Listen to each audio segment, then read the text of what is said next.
jumped ship, started actually flipping and wholesaling and everything else. And so, like, what were the next couple of years like?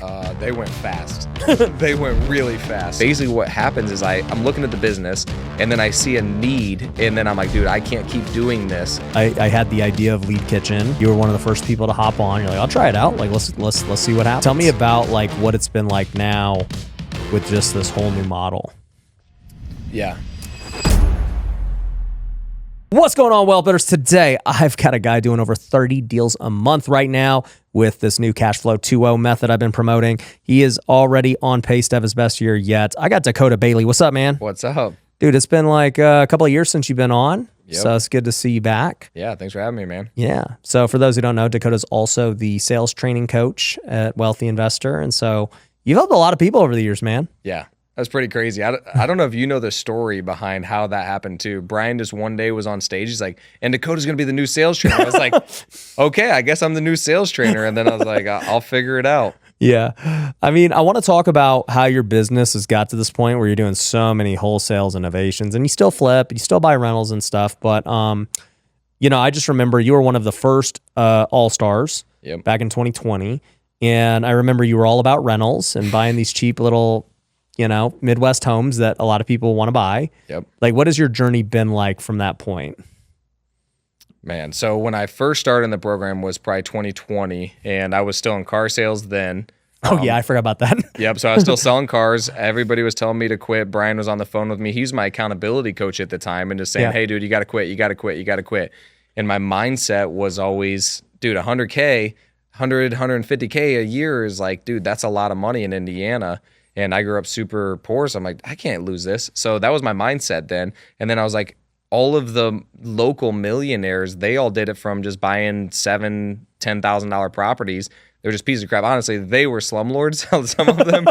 That was not what we wanted to be. But we're like, let's just buy them for 20. We'll put 10 in them, make them really nice for the hood, and then like rent them out for somewhere between 600 and 800. So that was my mindset then, was use the income from car sales in order to refinance, do the Burr method, and just continue to do this. And like, that's going to be the way.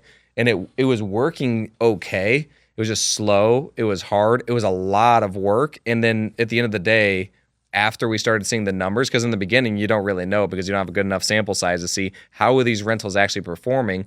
After a couple of years and turnovers and all that stuff, we found out, dude, these things are basically breaking even. Like when you pull out all the equity of these things and you look at your actual cash flow, they're not cash flowing. Yeah. Even with the numbers over the 2% rule, they still weren't cash flowing. So I'm like, how is anybody else buying these and making money? That didn't make sense to me. Well, I found out they weren't making money. That's what I found out. And so the transition was probably, I think it took us 2 years to actually finally listen to you. And then you're like, oh, dude, you guys got to start flipping and then building a team. And so that was in 2022, I believe. And then I quit my job in April. And that was actually when we hired an assistant. And then I was like, all right, dude, we're going to build a team. And actually hired Andrew, who's offset right now, but hired him as our first acquisitions guy. He was in high school. And then we're like, all right, dude, we're going to... He was in high school? Yeah, he was in high school. So did he just like leave school and come to work after or what? Yeah, basically. So we were actually just talking about this. I was trying to convince him. His mom wouldn't let him, but I was trying to convince him, like, bro, you should just drop out at this point. I'm like, you're going to be good. I mean, there's my dropout right there, Austin. Yep. 100%, dude. Let's go. Yeah. So he was like half the time in school. He'd usually leave at like 11 o'clock and then just come work the rest of the day. And dude, we didn't even know if it was going to work. We're just like, all right, dude, I was in sales. I was 100% commission. So you're going to be 100% commission. And well, he ain't got no bills. Yeah. It was like, dude, it was not that big of a risk, right? For me. But then I was thinking, you got a good opportunity to make 6 figures here. When we hired him, that was when it just started taking off. Then he started getting deals, and then I could kind of get away from everything. He was following me around for a while and just learning, listening. And then, yeah, from there, we just started needing a transaction coordinator. We kind of had to build on the back end because of the deal flow on the front end. Yeah. And then, yeah, today now we're at, I don't even know, like 20 people with VAs and everything like that. Yeah. So you kind of finally start delegating. You go full time in the business. And I mean, before I even get into like what that was like, I mean, just go into your thought process for how you finally jumped ship from your job. Because I think a lot of people listening maybe at that point, right? They've maybe had some success, but they're like, dude, I can't give up a 6-figure career. I've worked hard for this. Yeah, that was a tough choice. And it's so multifaceted on the reason why I made it. One that I was just talking to one of your guys actually about is like, if I'm not doing a job to the best of my abilities, it really, really bothers me. And so we're in a meeting one day, and then they're just like talking about it, and they're like, dude, hey, there's only one person that didn't make all their calls, and it was me. And I'm like, dude, that's never me. Cause like I was, always salesperson of the month. And that was not because I was the best salesperson, but because I outperformed everybody. I was just the hardest worker. I made the most phone calls. And then I couldn't even make the phone calls because I'm running to appointments and stuff on the side.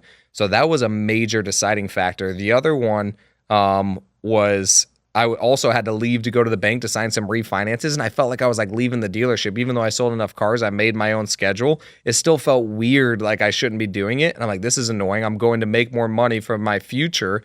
And now I feel guilty weird. about it. Yeah, I felt guilty.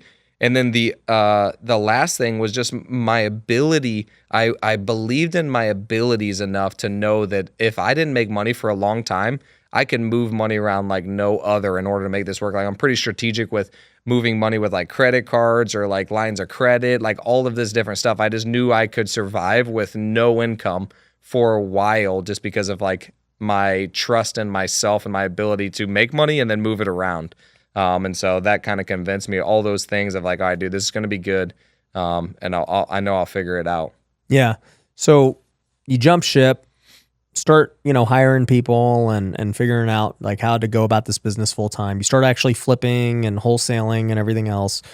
And so like, what were the next couple of years like?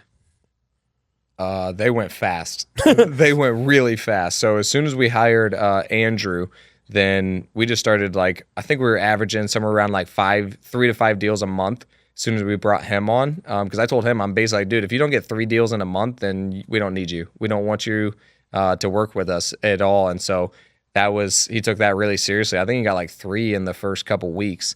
And so it just started taking off from there. And then we started building out the transaction coordination.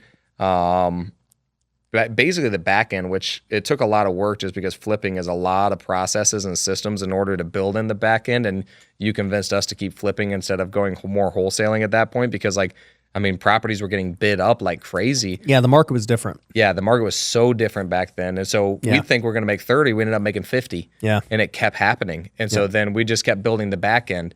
And Andrew and I were both basically running the sales. So I was running sales along with him the whole time. And so we were probably like doing, probably 75-25. He was doing 75%. I was doing 25% of the deals. And then after we decided to bring in a second acquisitions guy, that was when it started changing a lot because then just deals started ramping up. He was more of like a bigger spread kind of guy. And then I was like, all right, dude, we got to build an actual business here. So yeah, it just happened. It happened so fast. And honestly, it's kind of hard to remember exactly how each one happened. Cause basically what happens is I'm looking at the business and then I see a need and then I'm like, dude, I can't keep doing this. And so then we bring somebody in and then fills that need. And then I'm like, and then I come shadow your people and I'm like, okay, what do you guys do? How much do you get paid? And then bring them in and then set it up similar structure to where it's usually 100% commission or it's paid based on performance once the property sells. Yep. And so then it doesn't actually cost anything. It is giving me more time. And so then I just kept doing that. And yeah, now we're at 15 people and yeah. So what was your marketing like in those early parts? What were you spending? What were you doing? And like whenever we first started hiring people, yeah, it was probably like $3,000 to $5,000 a month, and then it was a lot of direct mail. We just started cold calling and texting, and that was basically it. I mean, I don't think we were doing a bunch of other marketing. Yeah. So you're just doing very minimal stuff. Were you still buying from wholesalers and MLS and stuff like that? Not MLS. We'd never buy. We still don't buy much off. Everything MLS. was just off market. Yep. Got it. So then, obviously you guys start scaling, you start hiring more people. I'm sure you start getting more leads and all that stuff. And I can just obviously like, since you've been in the community and the program for so long, you've coached people, like I've just seen your guys' success continue to grow and do more and more deals. And then, I remember, I don't know, it was like 6 months ago. I had the idea of Lead Kitchen and you were one of the first people to hop on. You're like, I'll try it out. Like, let's see what happens. And tell me about like what it's been like now with just this whole new model. Yeah. That was funny. I mean, you just called me and I was like, all right, dude, I was down in Florida actually at that time. And you're like, all right, dude, I got this idea. And I'm like, all right, let me talk to Tony about it. And then I'm like, yep. Next day, I'm like, all right, let's do it. Yeah. But for me, it sounded like a no-brainer. I'm like, would try it out. And I think it was like, I think your minimum you told me was 10,000 a month. Yeah. Then I was like, okay, 10,000 a month. We're going to have to turn down some other lead channels in order to make this up. But if it actually works out, this is going to be a no-brainer. Well, that's exactly what happened. It was a slow ramp-up process. So in the beginning, we were spending about 3,000 a month just on marketing spend. Yeah. And they just started coming in. It started probably a little slower in the first week, but then after that, week 2, it just started coming in crazy. And then by week 3, it was just like we were getting, I think, like 70 to 90 leads a month, which was pretty crazy. And then that was only spending about $5,000 a month on ad spend. And so we didn't even get to our 10, and we were still doing. You had enough. Yeah, we were still doing close to the same numbers, and we didn't even switch over to the novation process. We were just running these as regular. Yeah. Just regular wholesale, flip, or whatever. It created its own difficulties, which is a good thing to happen in marketing. When your marketing goes so well that it creates other problems, I'm like, dang, that's kind of a good thing. And that's what happened is like it created other issues of like, okay, well now we got these rural areas that people just want to sell their properties in. And then like we have to learn how to basically say no to some people, which is hard for us to do. And I think it's hard for a lot of entrepreneurs. Yeah. But basically we had to say no to certain deals because I'm like, dude, we just can't do it. Yeah. Now with the new model of Novation, dude, we'll take them. I mean, it's a no-brainer. There's no risk. And so it's like, we're throwing them on the market. We just switched that model about 3 weeks ago. When you told me about that whole script, I was like, dude, that makes so much sense. And so we just adjusted our script, tweaked it. And there's a question that we ask in our script that I'm actually going to go over in the presentation tomorrow is, are you looking for the highest price or the simplest process? Well, before when people said highest price, we used to just push them away and say, hey, we're probably not the right people for you. You know, you need a list with a real estate agent in order to get the highest price. You're going to want this. Now we're just pitching Novation. So really our script is not that much different. It's just we actually have an option for them to get the highest price and the simplest process. And so a lot of people say they want both. Perfect. We got the perfect solution for you. But if you want speed and convenience, we also have that too. And so we just keep going back and forth between those two. And so yeah, the Novation just really fit perfectly in the script with the leads. I mean, it's been crazy. Yeah. You were telling me you guys locked up 20 Novations in the last 3 weeks? Yeah. That's crazy. Yeah, it's nuts. I mean, now we're having issues with the new process. We have too many deals to do. Yeah, it's like, okay, how are we going to get all these on the market? And so now we have a logistical problem there. So that's what's always interesting. You're always building for whatever problem you're having there. Yeah. But my coach always reminds me, a different coach that we have back home is Kelly Bird is his name. Mm-hmm. But he's like, dude, you have to be grateful for the problems. He's like, you should be saying like, hey, we're really busy and we're grateful for it. A lot of people were busy as like a badge of honor, like, oh, I'm so busy right now. And then they kind of like talk about it like they're run down and stuff. And it's like, dude, we want to be grateful for stuff like that. And so I'm definitely grateful to have those kind of problems in order that we got to solve. It's like we got so many deals that we have to figure out how we're going to get them all in the MLS. Yeah. Yeah. So yeah, you just have a new logistical thing, but I think you guys will solve it here really quickly. Yeah. It's not going to be like this massive thing. But, well, I think the interesting thing too is like I've been telling people now, it's like, and you know this, every year I just kind of say what I think is the best thing to do at that period of time. Yep. So, you know, you've been in the program since 2020, and back then I was like, hey guys, I think you should make some content, man. I think this content thing's pretty important. Mm-hmm. And obviously it ended up playing out that way. And then, you know, back to flipping, I'm like, you guys need to just flip everything. Mm-hmm. Like this market is insane. You're going to make double the profit. Like by the time you list it, it's just going to be crazy. And then, you know, now I'm looking at the landscape and, you know, I'm always solving my own problems. Yep. And I'm like, all right, lead costs are too expensive. Texting and cold calling are dying. There's more regulation. What the heck are people going to do? Mm-hmm. And so it led me down the path of Facebook ads and figuring it out. And then, you know, then we run into new problems. And I'm like, the rural area problem, I ran into that really quick. And I was like, what the heck do you do with these? Like, you do nothing. And then, you know, we kind of just put them on the back burner. And then, you know, we're doing our old school method of going on appointments and all this stuff. And we got deals, but I was like, man, we're just not locking them up good enough, like how we should be. And then I was like, one day it just occurred to me, I'm like, why don't we just try to close them over the phone right now? Mm-hmm. The moment they come in, ask them what they want and just give it to them. Weird idea. And they're like, so we're not going to like dig into pain. We're not going to, like, nope. These people are motivated. They're submitting. They want an offer now. Like they're different than like somebody who's going through a foreclosure or, you know, these motivated lists that you're trying, or just, I don't even call them motivated because both are motivated to sell. Yep. I would call one distressed and one that's just, they're ready to sell. Right. And what I realized was, okay, let's just say there's all these sellers. There's maybe 1% of sellers that are actually distressed. Mm-hmm. And they're like, bro, they have to just take a low offer right this second or they're getting foreclosed on or whatever. But the other 99%, they're motivated to sell. They're just not distressed. Yep. And so for them, selling is more just about, I would say, convenience. They're like, 100%. yeah, like, dude, I ain't willing to take a low ball. Yep. But yeah, I don't want to do a realtor. Like I would like to just get this done with. Yep. Yeah, the analogy that I always use, because I came from car sales, is I ask people, I'm like, hey, have you ever traded in a car? I'm like, they're like, yeah. I'm like, did you know that they were going to go and list Flip that it, yeah. and then sell it and make money? Yeah, I knew that. Okay. Well, it's a very similar scenario when a person does like want to work with us. They know exactly what they're getting. They know they could get more, but they don't want to go through the hassle of listing it and doing all this stuff. So they'd rather work with somebody like us. And so that's usually the analogy that I use with them. Like, oh, that makes sense. Yeah.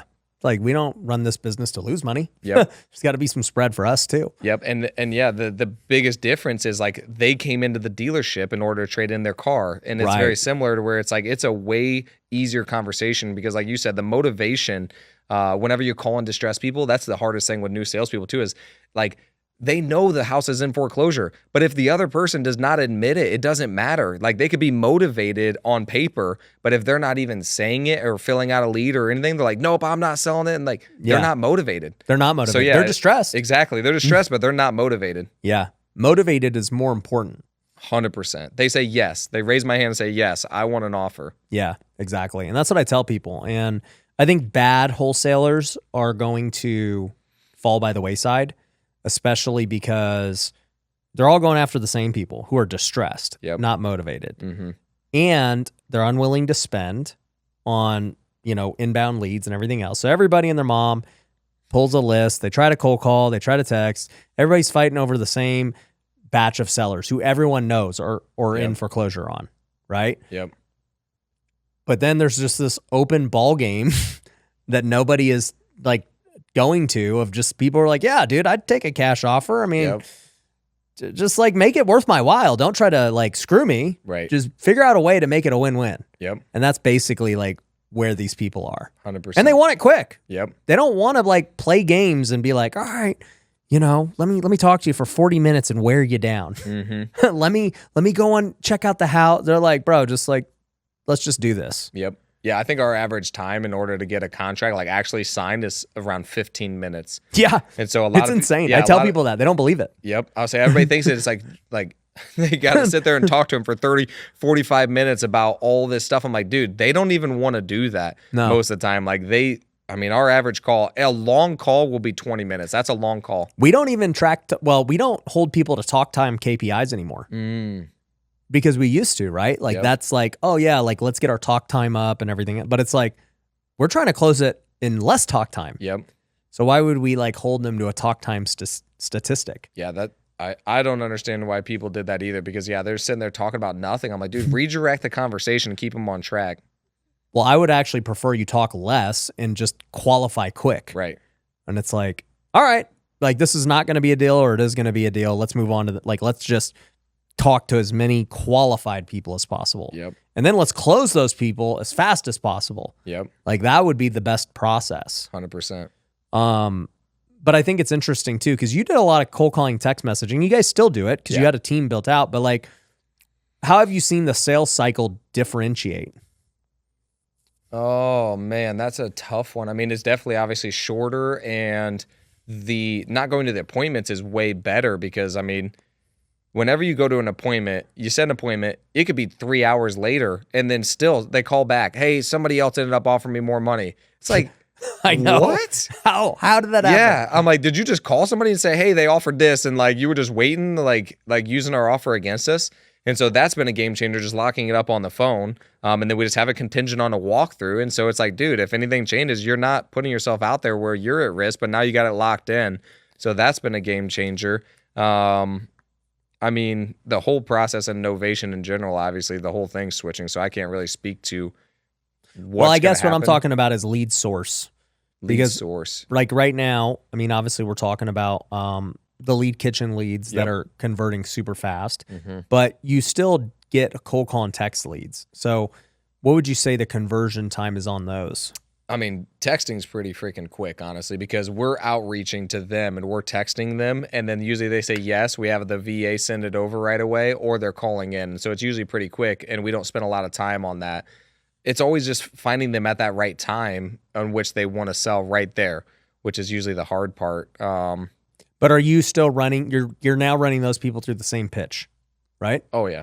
Yeah, we run everybody through a very similar pitch now. We're going either ways, but yeah, we're going through very similar. And would you say that the text people are now they're closing like just as fast after the VA has qualified them, or they're so they're all closing quick? Yeah, because I mean, basically they're doing the same thing, right? The VA is texting 1,000. Well, I think she texts more than 1,000 people now, 2,000 people a day. She's sending out text. Like, you're interested, Nonstop. you're interested. Then they say yes, she's still qualifying a little bit more. And then after it qualifies, then it gets sent over. Those are just the same people that is lead kitchen because they're saying yes. They're raising their hand and saying, yes, I'm interested right now. Right. And so they're already saying yes. You had to go through so much more, which is why we have a VA doing it now instead of our acquisitions guys. We used to have our acquisitions guys doing it, which it teaches you really quickly. And so it teaches you how to qualify and find out who a real lead is, which is why I like it. And then also when you're texting, you're learning what to say instead of how to say it, because a lot of people, they don't know how to speak these words, or you can't say them very well, and it takes a little bit of time. But if you text it, you have to read it and say it out loud, and then you kind of get used to it. So that's why I like the guys doing it up front. But obviously it's like a $5 per hour task because you're texting people who are not even saying they're interested until you get them to say yes. That's when you want somebody good talking to them. Yeah, and I think the other part is it's just harder to scale because it's not as simple as just spending more money. Yes. It's like you got to train people, labor. Yep. There's kind of like limits to how much you can text, and there's a lot of liability too, which is always interesting. I mean, we always tell people if you're texting, don't tell them. I'm like, do not tell them who we are until we find out that they're safe, that they're legit. Yeah, I've been sued. Yeah. How much was it? Was it like 100? Well, yeah, they sued for over 100. This guy claimed when I was on a cold call, he claimed that we had called him 100 something times. And he's like, yeah, the penalty's $2,000 a strike. And so, I'm suing you for like 200 something thousand. I'm like, bro, we did not call you 200 times. That didn't happen. It was everybody else along with you. It was every person who's ever called you. Yeah. Yep. But it ended up costing me like over 40 grand. Really? Yep. Wow. Was it still worth it? Well, I mean, in the long run, yeah, we made more than 40 grand cold calling and texting, but no, it's not worth it today. I just have leakage. That's a way easier. Yeah. I have no liability. Exactly. They opted in. Yep. They want an offer. It's quicker. I don't have to deal with VAs and managing people. It's just like, bro, the leads just come in and we just do the thing. Yep. So, and that's what I tell people too. It's like, yeah, I mean, you can text and cold call, and that used to be the only method to get deals on a budget. Right. But there's risk. Yep. You could get popped. 100%. Yeah. Yeah. We try to mitigate it as much as we can. We actually, I mean, who knows by the time this is out? Yeah, I think it should be out. We're now launching something for the low budget people called lead packs. And basically, they're older leads that my team just doesn't use anymore. Because, dude, I mean, we get so many leads every day. They're just focused on the new leads. How many leads are you guys getting? 20 plus. Jeez. So they're focused on the new leads. And then after a week, dude, it's like they've already, they just have so much coming in every day that they're kind of just not being hit. So I'm like, dude, like, let me repackage these for everyone else who like doesn't have the ability to go spend $5,000, $10,000 a month, but they need inbound leads. And so we're basically packaging them into, nobody's ever done this before. So I'm treating them like trading card packs. It's like you get 50 leads. Dude, you don't know where they're at. You don't know the market. You don't know anything. It's just like a pack of cards. Okay. Crazy. So, dude, there might be the LeBron James in there. Who knows? Okay. There's like $100,000. There's $100 assignment in there, dude. You don't know. Yep. And there's 50 leads. They're all inbound. So they've all expressed interest. And you get a pack instantly. You don't have to wait for a VA to cold call them like, every day, and maybe you get one a day. Like you'll get a pack of 50 right now. Wow. That you could go text them all, call them all, get access and whatever. And so anyways, the way I have it currently, and I'm sure the pricing will change as time goes on, but our cheapest pack is for leads that are over 90 days old. Mm-hmm. And it's only $250. That's crazy. So $5 a lead inbound. So 90 days from when they submitted. Yeah. Got it. Because we don't hit it anymore. Yep. But those people, as you know, are still gold. Yeah. A lot of times what I do in situations like that is the first thing I'm going to do is go to the county website and just say, okay, has it sold? Okay, no, they still got it and they're still interested. So I don't even think you need to go do all that. I would. Just hit them all. Yeah, actually, you're right. Because if it's in another state and you got to find that stuff, that would be horrible. Just hit them all. Yeah. But, and that's the thing now too. It's like, if you follow the process the way we're now going through it, it's like, all right, we're going to close them over the phone. We can novate wherever it is. Yep. So like, I don't know. I just thought about it whenever I create a product, I think about it from the consumer standpoint. And I'm like, okay, if I'm a brand new investor and, I'm on a budget, I can spend $500 or $1,000 a month. Okay, what are my options here? I can pull data, I can text, I can cold call. If I do it myself, I mean, we know how difficult that is. Yeah. If I hire a VA, that's going to cost me, $1,000 a month. Yep. So that blows the budget to get like one lead a day. Or I can go buy a lead pack for $250 or $500 right now. Yeah. And get 50 inbound leads. Now they're not in my market, but I don't know. Like I would rather buy that personally, just knowing what the leads are. Yeah. That's an interesting concept. I mean, I think it's a good idea for any new person. I personally wouldn't do it. What would you do if you were new? Oh, shoot. Bandit signs, but those are hard too. You really would do bandit signs? I love bandit signs, dude. Oh, bro. I love bandit signs. No. It's so cheap and it's labor. That's true. I mean, if you got to go put them up, that's the funniest part is I was like, well, you're on a budget. So you got to go buy the signs. Yeah. You got to go write your number on it and put them up. Yep. Get them taken down. That's how we started. And by the way, that might work in, Indiana. That don't work. That ain't going to work over here. Yeah. You get sued. I mean, that's the funniest part is that every strategy that works that's usually cheaper is usually like you can get sued. Like, well, you get sued and then you go under. So that is the risk.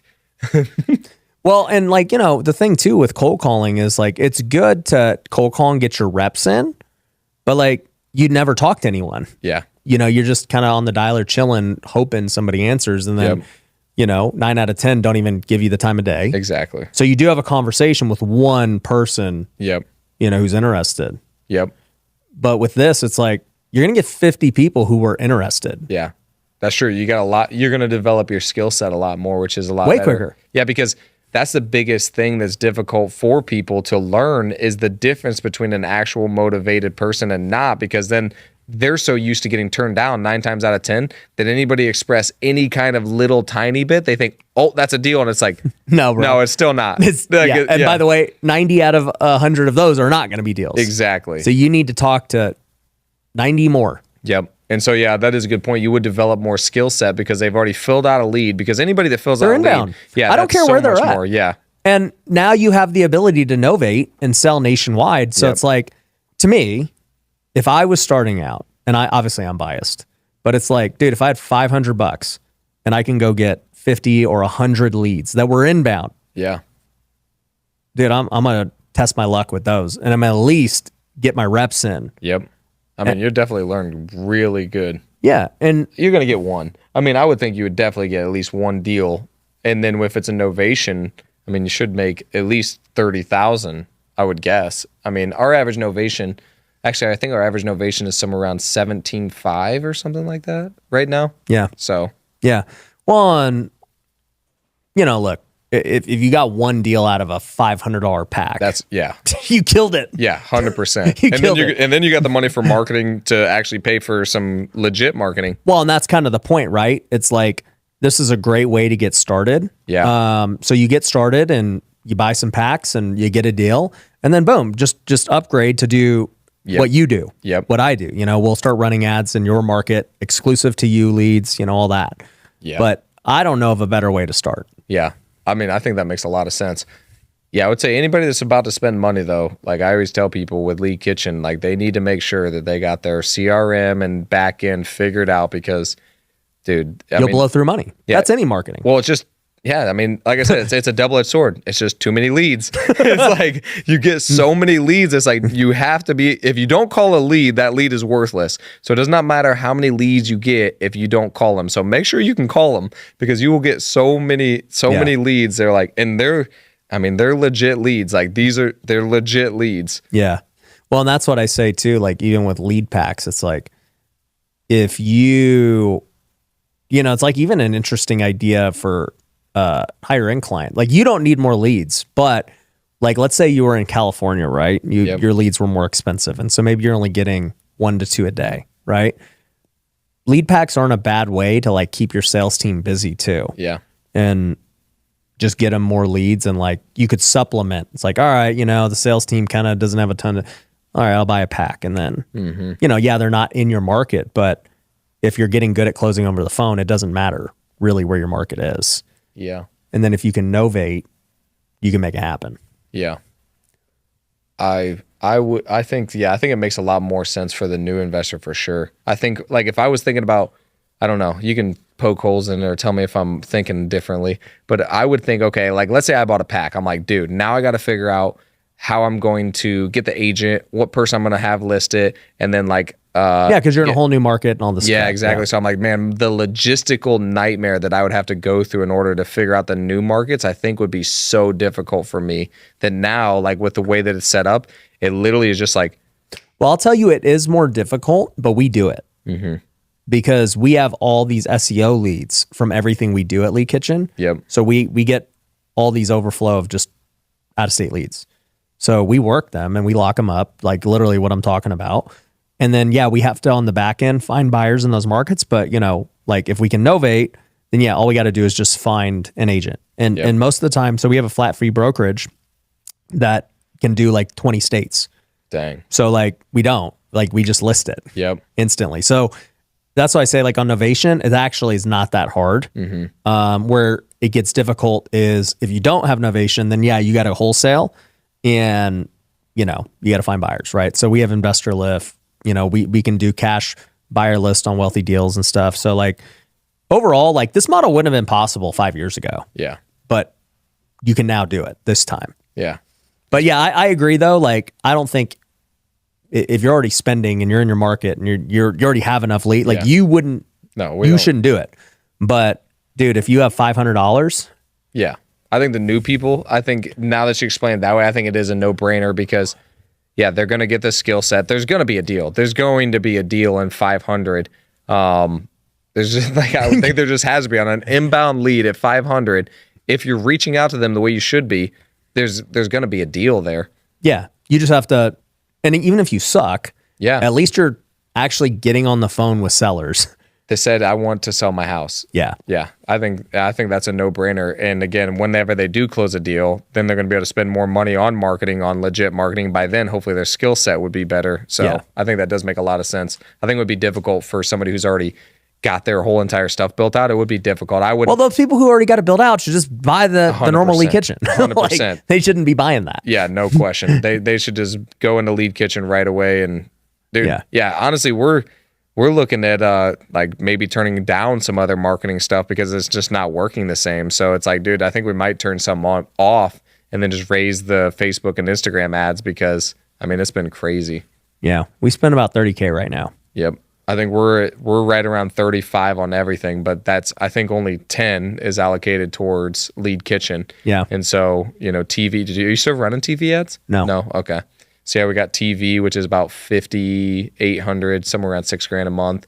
Then we're still doing direct mail. That's probably a couple thousand. Texting, another couple thousand. So yeah. What's your, it's okay if you don't know. Do you know your cost per leads across the different channels?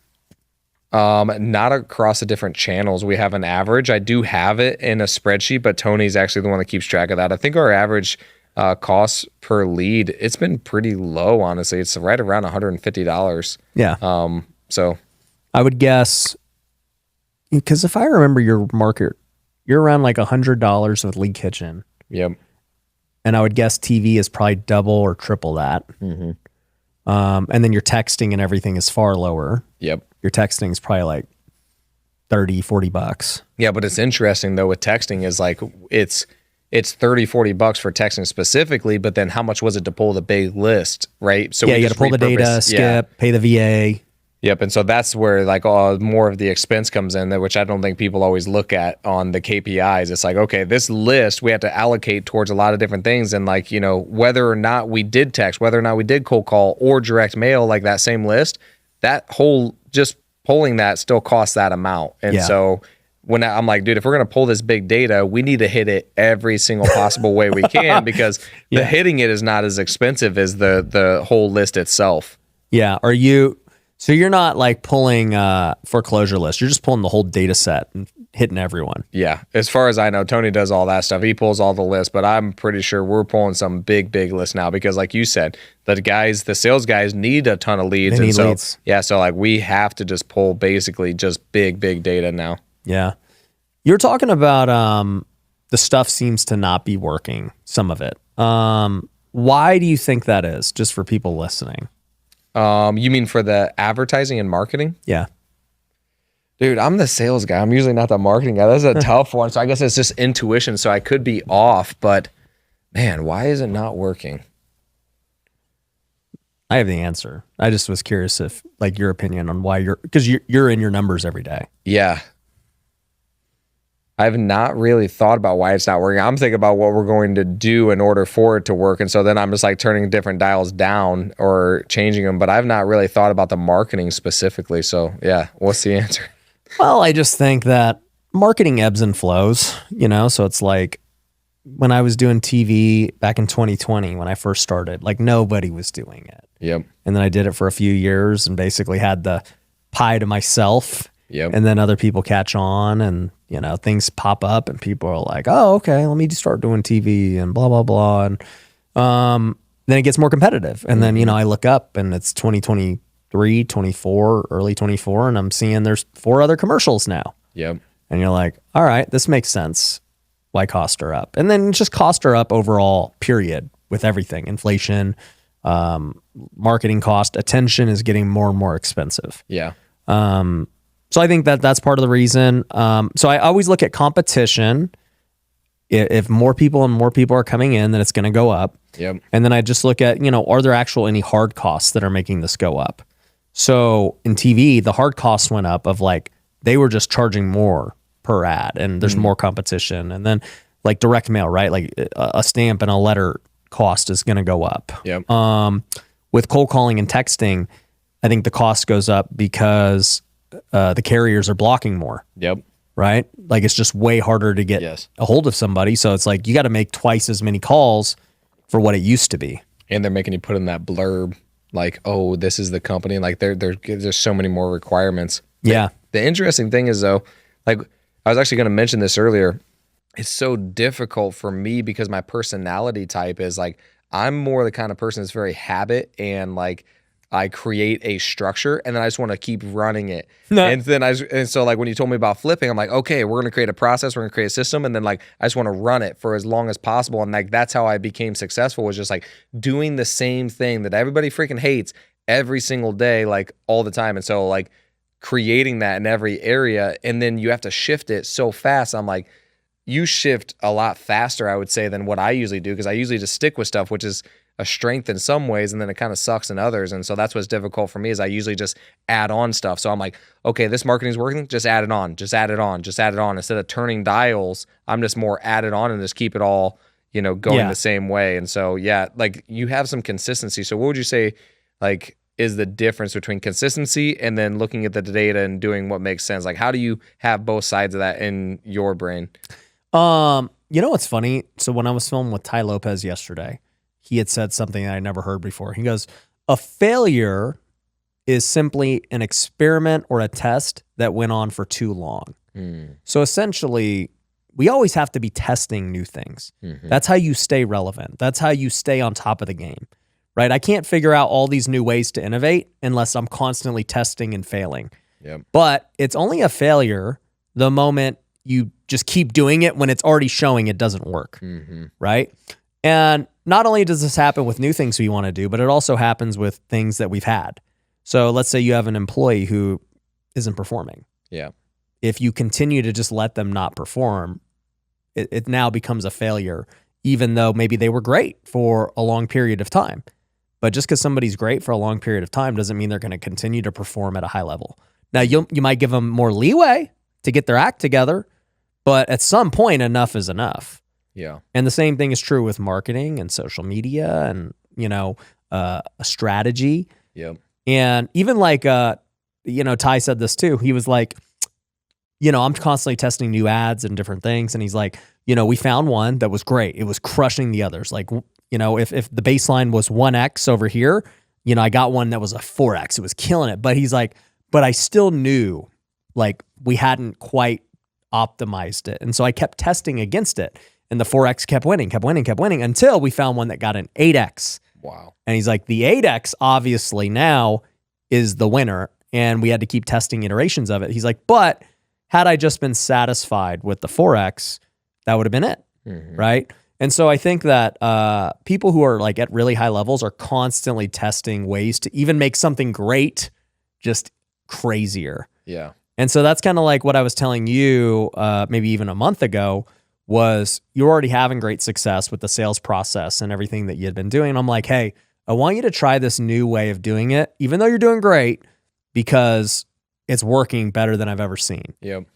But I wouldn't have found it out unless I just was willing to test. And even then, when Andrew was coming in, he was talking to our sales guys and I'm just listening to him. I'm like, tell me what's working for you. And I'm like, oh, okay. He's adding one extra element to the script that we weren't doing.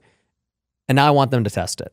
I want you guys, and for them, they don't quite understand it because in their mind, like, oh, like we do that, whatever. It's like, no, you don't.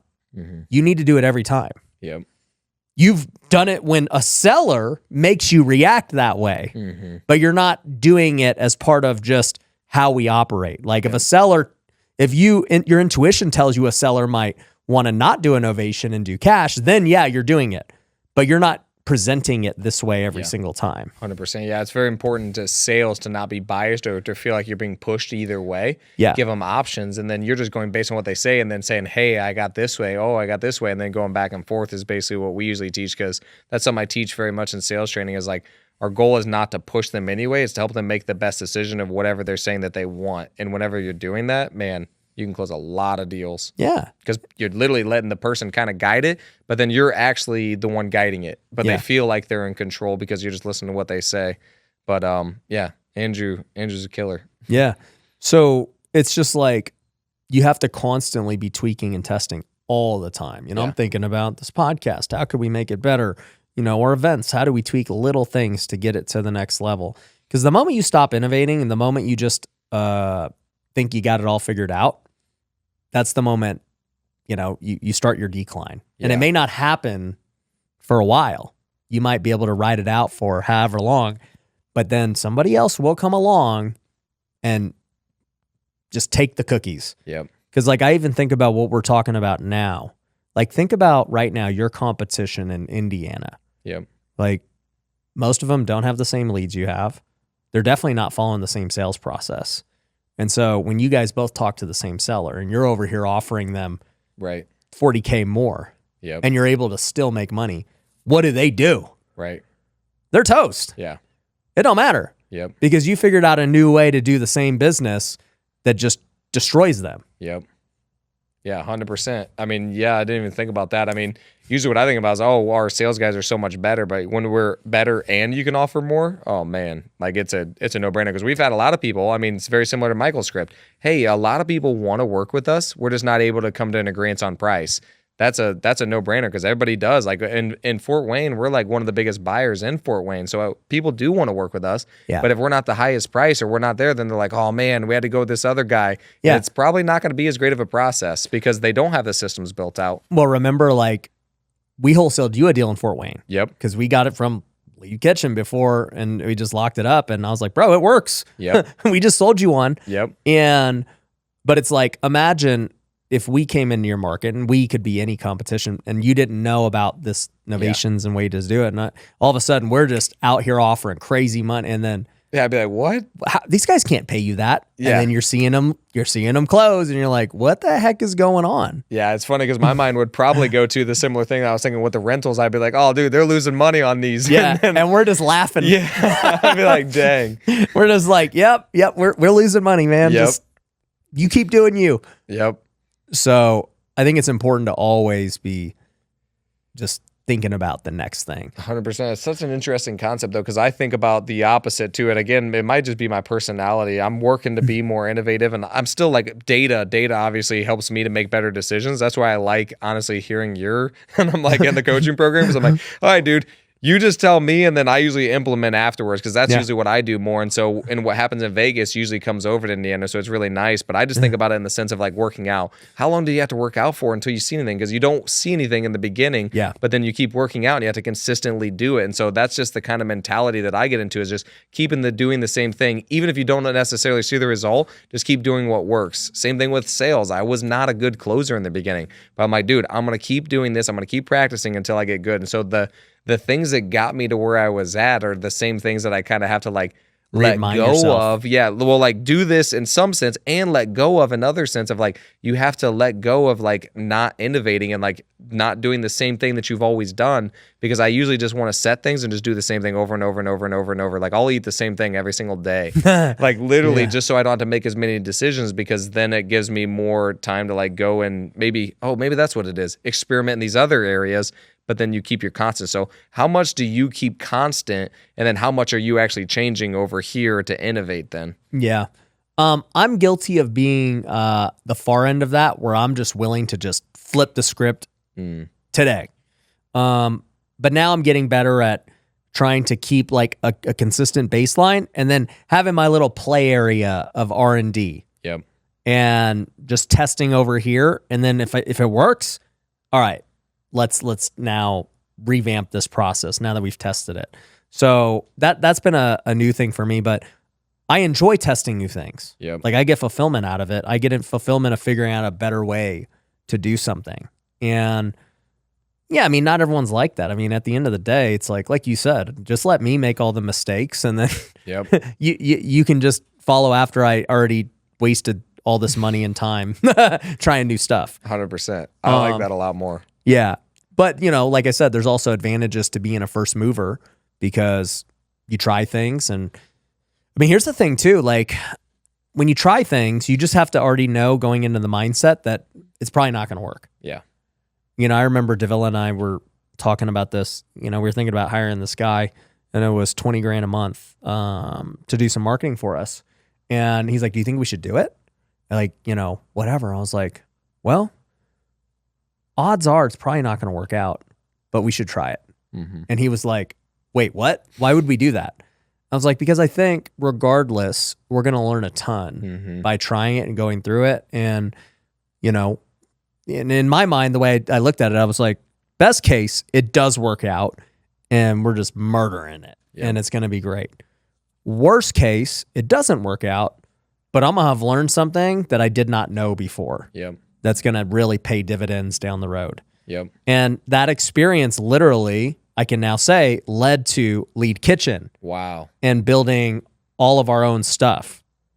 Real estate investors, I found a brand new way to create cash flow that's better than anything else I've ever done. It's better than rental properties, Airbnb, my flipping business, multifamily. It's the best thing we've done yet. It is building an automated wholesale business. Now you might be saying, Ryan, how do you build an automated wholesale business? Well, what if you had the same exact leads that I get every single month? What if you had a sales script that was so easy to close deals over the phone that you could do it all across the country? And what if you could sell your deals directly on the MLS without a real estate license and without having to actually own the property and getting top dollar? Well, we do that with this new method. And I made an 11-minute video where I go over how it all works, how you can start doing it today. So if you want to go see that video, go to wealthyinvestor.com, go click the case study and see what I'm talking about. Had I not gone through that, I would not have got that.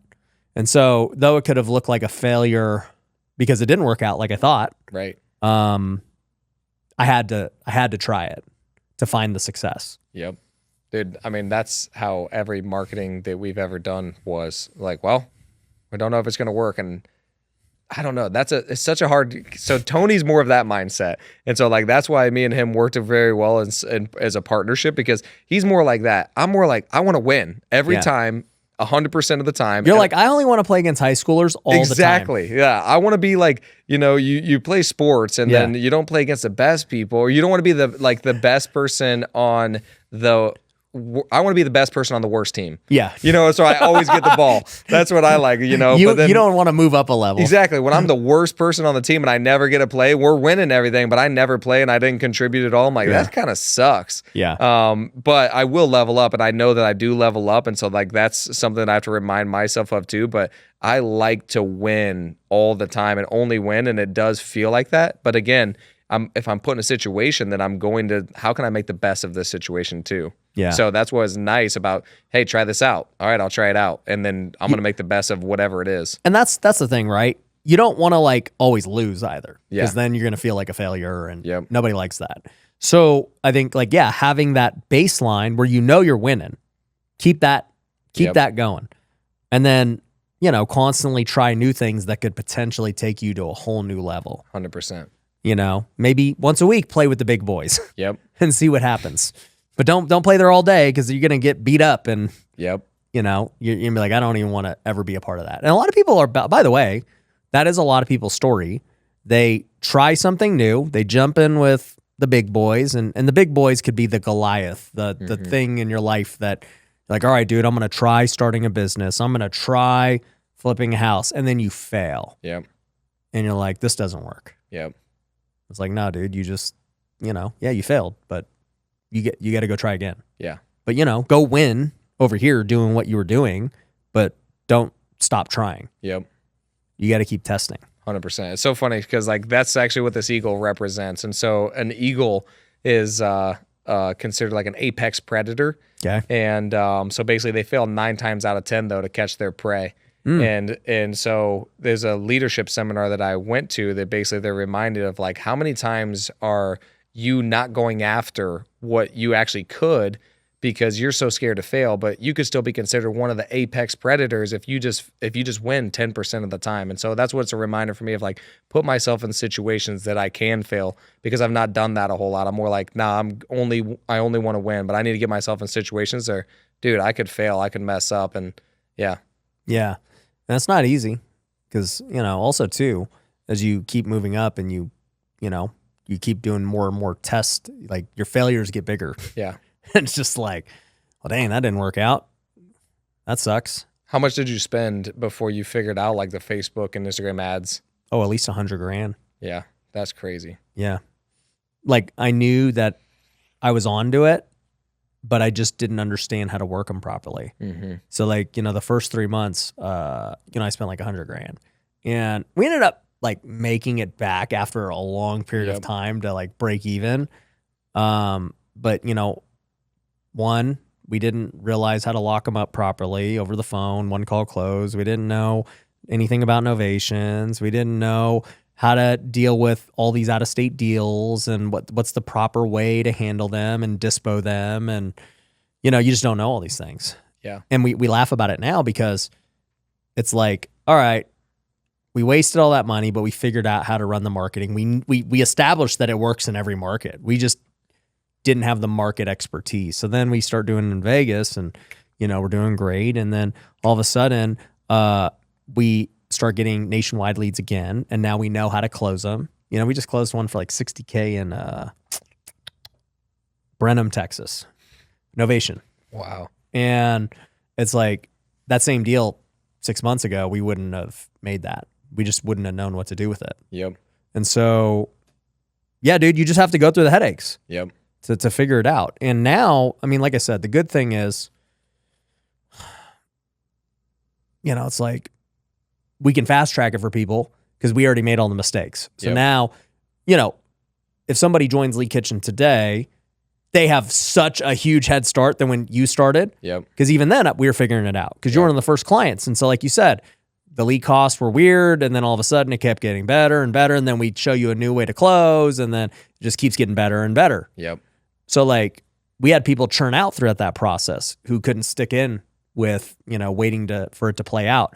But now if somebody joined today, it's like, oh, we got a clear process for what you need to do. Yeah. Go through the Novation Academy, do this. Here's what's going to happen. We know exactly what your leads are going to cost. We know exactly how you need to close them. Now it's like way more streamlined. Yeah, that's interesting too. I never even thought about that because you're testing it, but then you have another way to make money. So while you have one business over here that could potentially sell leads, you're actually testing it with your own company too. Mm-hmm. And then once it works, now you're making money with that company and you get to sell it over here. I'm like, that's crazy. So that's what I mean of like, now you have a constant. That's your constant is like, okay, now you're going to make money on this one. Yep. So how do you differentiate between like these, like keeping consistency, but then also not getting like squirrel syndrome where you're just starting businesses all over the time? And like a lot of entrepreneurs get where like they maybe get in over their heads or like do too much or like maybe I'm just starting the businesses wrong too. Yeah. I mean, like I already went through all that the last bunch of years, starting so many different businesses that were not, aligned with each other. They're just totally separate. So, you know, now it's like, well, Lead Kitchen and Home Run Offer, they're aligned. Complementary.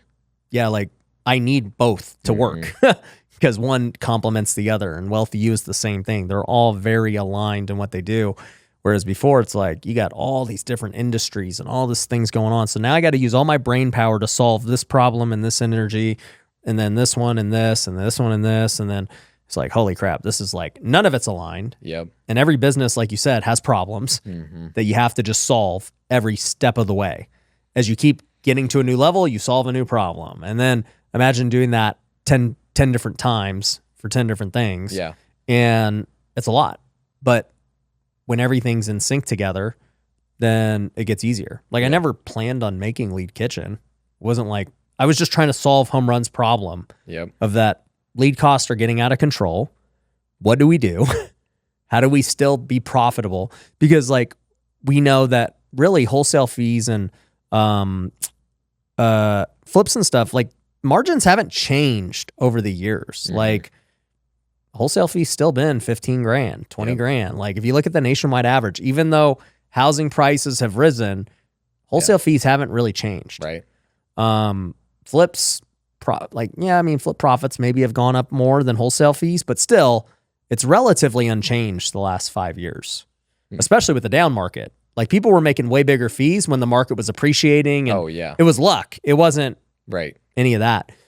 So I'm just kind of looking at that and I'm like, this is not a good recipe for long term if lead costs are doubling, but profits are the same. Yep. That doesn't work. So something has to give. Yep. That makes a lot of sense. Now I'm thinking, I'm like, so we're starting a wedding business. I don't know if I told you that. Oh, no. Yeah. So now I'm just like, but it's funny because it was almost in alignment with the other stuff. So we have the Fort Wayne RIA, which is teaching people about how to invest in real estate. Yep. But when we buy a big building specifically for the RIA, which we decided to do, then now we got to find a way for that building to make money. And so let's start a wedding business. And then now I'm like, this is going to be a lot of work. This is going to be a lot of work. You should just put your office in the big building. It's not set up for that. It's the wrong one. Our office is right next to it, though. It's very close. So we're going to be really close to it, which is nice. But now I'm just like, man, I just keep starting new businesses because of like trying to solve different things and I'm making too many decisions. And so I don't know. I would not do that. Because I've done that. So, well, not that specific, but I mean the general idea. Yeah. Right? You did something And so now it's like, oh, well, let me monetize it to its fullest. Yep. Its original intent was for this. Yep. Now I need to monetize it when I'm not using it for this. So how can I do that? Mm-hmm. And it just becomes this vicious cycle of taking time and energy away from your main thing. Yeah. And so it becomes like, all right, well, let's start the wedding business for this thing. What's the pro forma look like? I think we could make 10 grand a month doing this business. And it's like, bro, just wholesale one more deal. Yeah. Like, which one's easier? I mean, obviously wholesaling, plugging one in is like so much easier. And that's what's always interesting is like, How much effort and time will it take you to figure out how to do one more? not much. And then how much effort and time is it going to be to get clients and freaking furniture and figure But see, out that's what I this think about. and It's like, maybe brand? that's my innovation part there where I'm like, all right, this is me being innovative. But then I'm like, this is stupid too. And I'm like, I don't know. So how did you get aligned with all of it? Or how did you stop? And like I said, making so many mistakes of starting so many random things that, just take time and energy away, and like that you can't truly, like, you'll never be a wedding expert. Yeah. You're just not. Yep. I was thinking, hopefully, maybe it'll just make me a business expert, and then I can be that. I don't think it's going to come from that. No, but like, in order to make a lot of money, you need to be world class, Mm-hmm. right? Not just average or hobbyist or whatever. Yeah. Like, I'll never be a pro golfer unless I decided like one day that I was going to devote my entire life to it. Yeah. It's kind of past that. Mm-hmm. I already tried it with baseball and I got as far as I did. And it's like, okay, I devoted my life to real estate the last 10 plus years. That's why I'm really good Yep. at knowing how to do it. I devoted so much time into figuring out content and podcasting, and we've gotten pretty good at it. Yep. But dude, like, you can only be good at so many things. Right. And it's like you are really good at real estate and sales. Yep. Those would be your two best things you're good at as far as making money. Right. And so it's like, how do you just do more of that and get to the next level of it? Not just being really good, but being world class, Mm-hmm. where it's like everyone knows who you are as a sales trainer. Everyone knows who you are as a real estate investor. Yeah. And it's like right now you play in the arena of Fort Wayne where you are the guy, Right. but you're not the guy Right. in the country. Yep. Like, what would it take for you to be the guy in the country? Because you have the talent and capability, but if you get distracted with a wedding venue, Yeah. you can't be the guy. Well, that's what I keep thinking about. Is like, well, it feeds into it because if we got the RIA, then we start doing that, then we start hosting events, and so then I'm like thinking it leads into it. But then it's that leading, but then it's distracting at the same time. Where it's like, okay, one is leading into the other, and that's my big vision. But then kind of doing the side quests in order to make it all work. Well, think about just like, it's very simple. Think about the upside of the wedding venue. Like, what's the best case scenario for you? You kill it. Yeah. What is it? I don't even freaking know. I was just trying to pay for the building. See, we don't even know what the upside is. How can we be great? Yeah. Like, let's just say I don't even know, dude. You pack the place out every day, which, by the way, would make you like a world-class wedding guy. Yeah. But I don't know. Maybe you make a few $100,000 a year Yeah. from it. It's like, okay, to become that good at the wedding planning business, which is what it would take. And that would take years. That wouldn't happen next year Right. or whatever, right? So you devote years to this craft to go make a few $100,000. Right. Or you take the same time and energy for something you've already devoted years of your life to. And, it reminds me, and it's weird because I was a guy who did lots of things. But now, like, I think about that meme where the guy's like the pickaxe and he stops and the diamond Yep. is like right there. And it's like, you've been picking diamonds this whole time and you're about to hit the big diamond. Mm-hmm. And now you're like, oh, but wait, there's like this other tunnel. I don't even know where it goes. Mm-hmm. But I know this tunnel's been making me a lot of diamonds like this whole time. And I know there's for sure like bigger diamonds if I keep digging. But dude, this other tunnel looks really interesting because it's dark and I don't even know where it goes. That's literally like your decision-making process right now. Mm-hmm. And you're like, I just found it along the way though. Like it's a tunnel, it's an opportunity. It's here. I already dug this tunnel to get to this point. Now I have two different tunnels I could go down. Yeah. And It's like if you spent all that same time on your wholesale business right now, right? Like right now you're already going through a breakthrough, right? This is the best it's ever been. Yeah. And now you're like, all right, I think I should self-sabotage and start a wedding business. I don't look at it as self-sabotaging, but that's how I look at it. nah, I'm thinking, I mean, I think my capabilities, I always think I can do more. And so that's where I'm always like trying to stretch it to. But you could do it. Yeah. I have no doubt you could do the wedding business and make it successful. The question is, what's the actual cost? Right. Because it's not an infinite thing. You're not omnipresent like God to be able to go do them all at full capacity. Yeah. So by choosing to do the wedding venue, no matter how hard it is, it could be the easiest business ever. There's still like a sacrifice of time, money, resources, energy, all that. However much that is. It might be 5 hours a week. It might be 10. It might start as 10 and you realize it's turning into 25 because you're having to solve all these new problems you didn't know. And then so you got to look at like, what's the upside for this? So like to give a parallel example, when I decided to do social media, I looked at the upside. I was like, what's the upside of this? It's like, bro, the upside is unlimited. Yeah. You've seen what the upside, you have Grant Cardone, you've got all these guys, like that's the upside. Yep. And I was like, I'll never achieve that kind of upside just continuing to flip houses. Right. It's impossible. So I was like, all right, well, I am going to devote time, money, resources to this because I know what the upside is. And I do know that it will complement the other one. This. And it's not going to pay me right away. I understand that. I'm just going to go for it.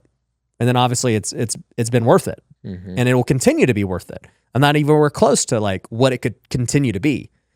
But my point with that is it was worth the gamble. Yeah.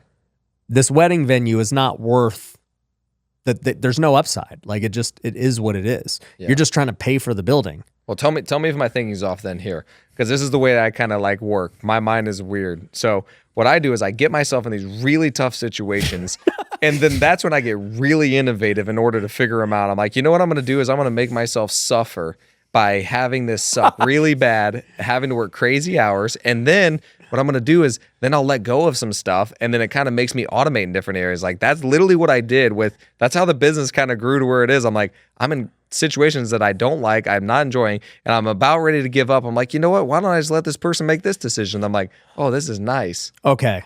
But, you sound just like my friend Brian Davila, who we all know of just, you both don't listen, and then you guys end up listening like years later or months later or whatever, right? So when we talked at the last WealthCon, remember you were like, dude, I'm just like kind of over this, like I'm burnt out, whatever. Yeah. And now you're like, yeah, this business is great, right? I wouldn't necessarily say I'm all the way there. I'm not like, oh yeah, this is awesome. I'm more like, it's better. Okay, we found a way, to make it less stressful. I mean, dude, when you don't have the overhead and all that stuff of like, payments and all that stuff, it's less stressful. Yeah. But you're still in the process of executing the plan we talked about. Yeah. It's not done yet. Right. But you have a clear plan of what you're working towards. And yeah, exactly. The problem that I was stressing out about is solved. Yeah, exactly. Yep. That's my point. You just didn't have a clear plan of how to proceed. Yep. But that's kind of the point, right? It's like, if we're just talking money, clearly working on your wholesale business more and being more innovative there gets you to the next level, right? Because think about it. It's like, all right, right now you spend $30K.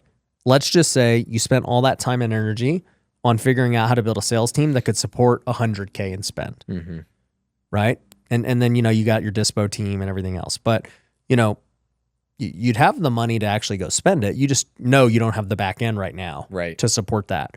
So let's just play it out. You're like, all right, I need to go find me triple the sales team. I need to find triple the dispo. And we'd be able to handle that, let's just say. How long do you think that would take you to go do? To hire a sales team of that big in dispo? If it was just those two people. Those were the only two things you had to work on.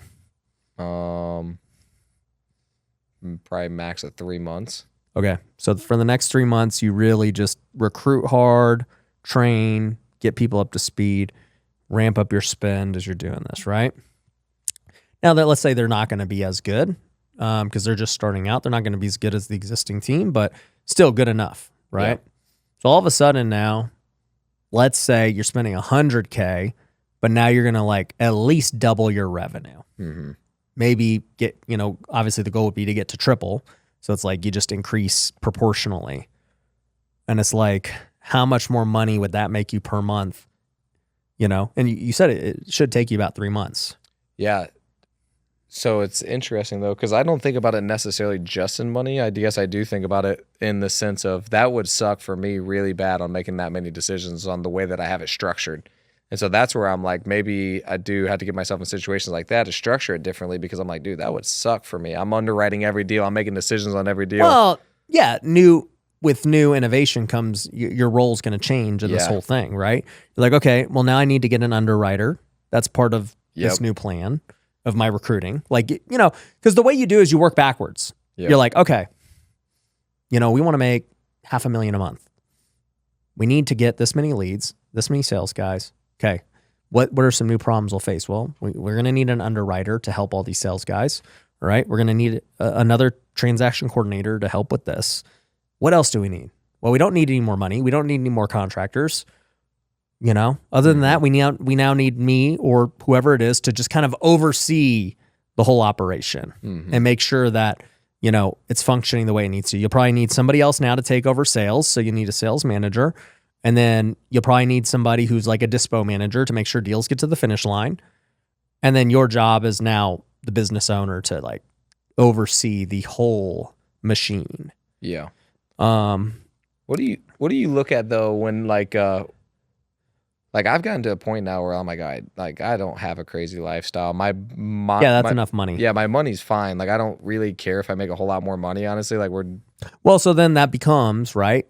So what I was saying earlier was strictly if you wanted to just scale the business and make more money. Yep. Right. So now we're talking about a different problem, which is fulfillment and purpose. Purpose, yeah. So and this is kind of where I was at with house flipping originally 5 years ago when I got on social media, I was like, I'm good. Yeah. I'm good doing the deals we do, making what we make. I could care less if it grows from this point forward. I just want it to maintain without me. Yep. That was my goal. And it did. So then I was able to go focus on something that was more fulfillment. Now, granted, that purpose and fulfillment also I knew was going to make more money as well. Yep. But even if it didn't, I knew it was going to lead me to the other things that I wanted, which was influence and literally being able to do what I'm doing now. Yep. And so it was twofold. It was like, I know it leads to bigger opportunities. I don't know what it looks like, but it does. And I'm going to enjoy doing it. So I think for you, the question then becomes, well, maybe your business is fine the way it is and you don't want to scale it. There's nothing wrong with that. Mm-hmm. You just need to basically hire out the roles you currently are in. I need to hire out an underwriter, need a sales manager, and we're pretty much good. Yeah. At that point. Did you have any fear in doing those things that the business would fail or?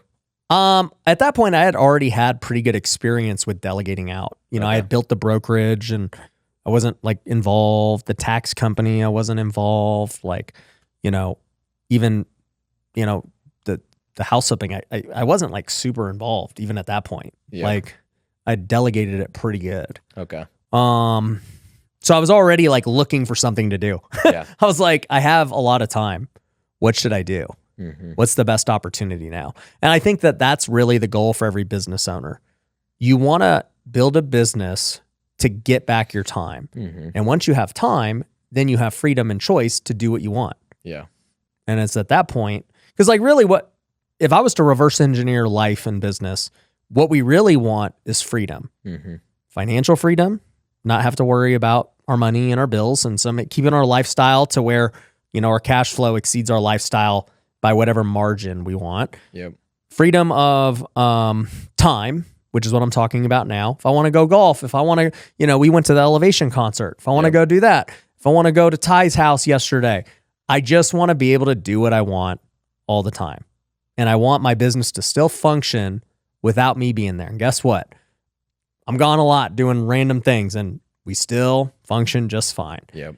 And then lastly, the freedom of speech. And so that's the beauty of this podcast and stuff. I could talk about faith. I could talk about everything I want and ain't nobody going to stop me. Yep. You know, I don't have any sponsors. I don't have an employer. I don't care if anyone likes what I have to say or not. It doesn't matter. It won't affect one thing.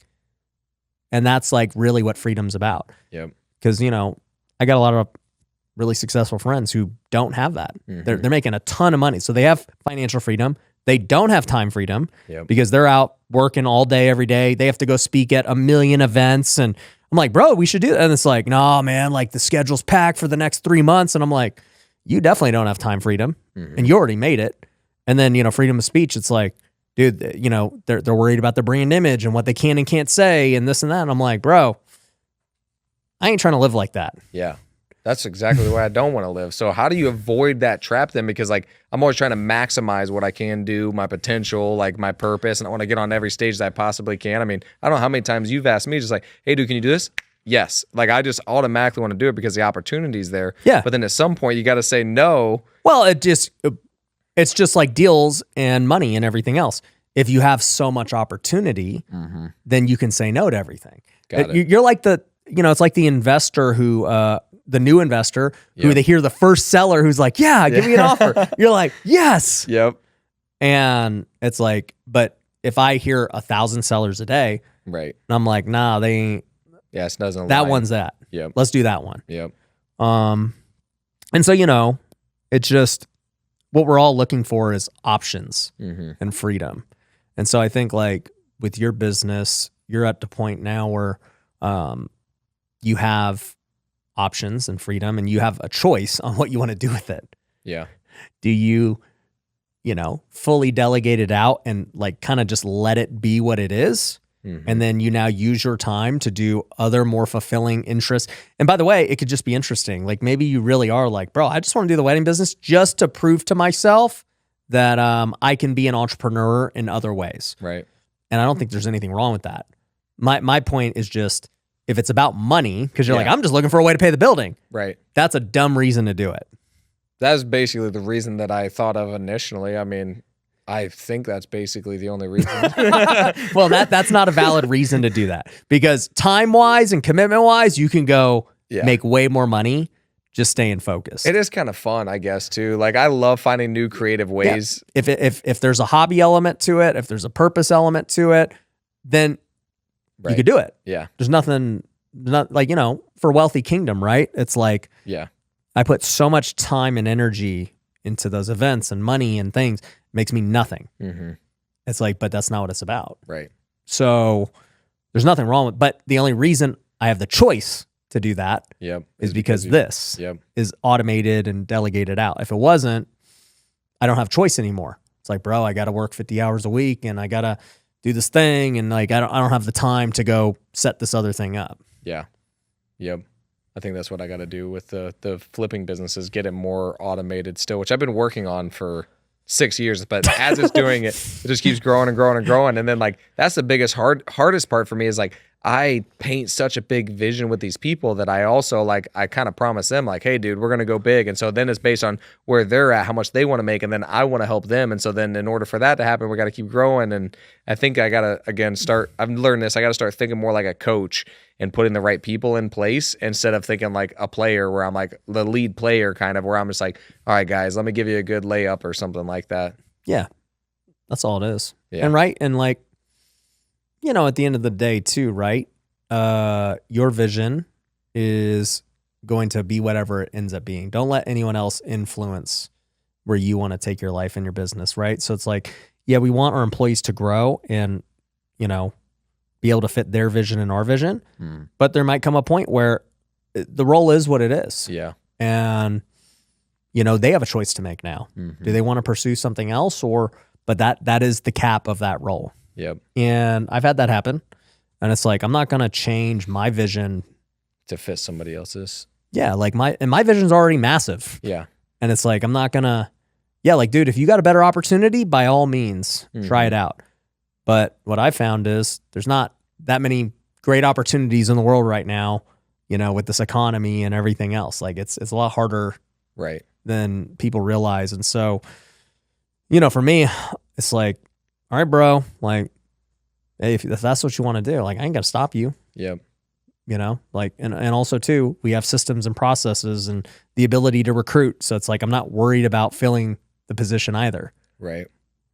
Yeah, I think I got to work on that too. Getting the systems to train, because like, dude, training sucks. And then whenever anybody leaves, and yeah, your turnover, you know, just dealing with it sucks. Yeah. I get it. yeah, and then training them, that'd probably be me. It does suck, but you know, I don't do it. Like, I'll let Javi do it. Like, I need to get a hobby. you do, Yeah. because that allows me to do a lot of things. Yep. Well, bro, I don't know what this turned into, but you know, it's how it always goes. But man, I appreciate you for everything you do in the community, training people and being an advocate for, you know, everything that we do and being willing to try things. And, you know, I'm excited to see, you know, just as you continue this next stage of life, you know, in both faith and family and business, and learning to navigate that now, because you got a lot of new things going on in your life. And so it's going to be cool to see how you know, switch gears. 100%. Yeah, I definitely feel like I'm in a transitionary time. So yeah, I really appreciate it. It's funny because I always talk about people, and like people ask me, they're like, oh, how's Ryan? How's these things been? And like, there's been other stuff that I'm just like, I just say yes to opportunities. Yeah. But then what I look at is like, overall, when I think about like the advice that you've given me is like made me so many millions of dollars. It's crazy. And so for me, I'm like, dude, that was worth, I mean, you'd have to mess up so much stuff. Like I had to keep messing up until it's like ever going to be proportional to what I've learned and gained from just from being around you. So yeah, I really appreciate it. Yeah, it means a lot, dude. Yeah. Well, guys, go hit up Dakota. Go. Where can they follow you? So it's dakotabailey.in on Instagram. Indiana. I just realized what the IN meant. Yep. There we go. .in. Davila said, he's like, dude, you got to be the king of Indiana. I was like, all right, I'm changing my Instagram name. .in. Yeah, to Indiana. Dakota Buys Indiana. Yep. There we go, guys. Go check them out. We'll see you on the next one. Peace.